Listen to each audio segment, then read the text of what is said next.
So here's the thing, no matter what you believe about what's going on right now, I think one thing we can all agree upon is that this isn't a blessing. It's not a blessing, not good.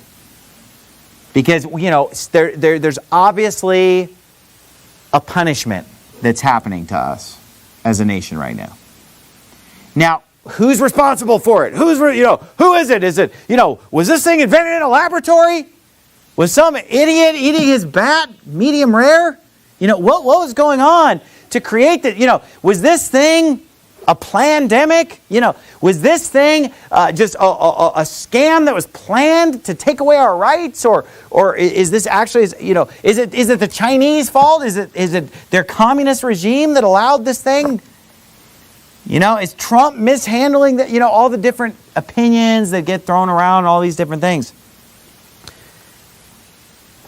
Who's responsible? Who's behind this? The answer is we are behind it. We, as God's people in America, are the problem. And I'm not saying us specifically in this room, but I'm saying that if God is punishing America, it's America's fault. Because if America was right with God, they wouldn't be punished like this right now. And you say, well, how do you know that we're not righteous and we're just going through trials? Because that's just absurd. Because we know about the sodomites in the streets marching. We know about the abortion clinics. We know the rate of fornication and adultery and drunkenness that have just become the norm in this country. We know that our country is becoming more irreligious and atheistic every single day. Folks, that is the problem. And so forgive me if I don't delve deeply into trying to figure out what's behind this.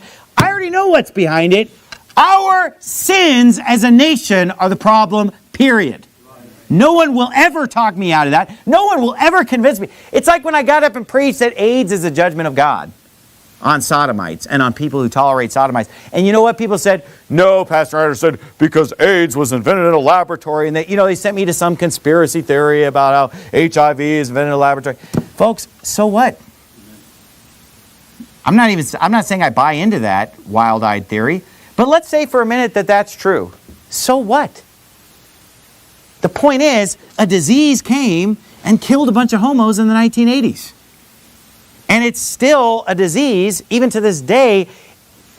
Homo men are 50 times more likely to get AIDS than straight men. 50 times more likely. Okay? Look, you're going to tell me that's not the judgment of God on that death style?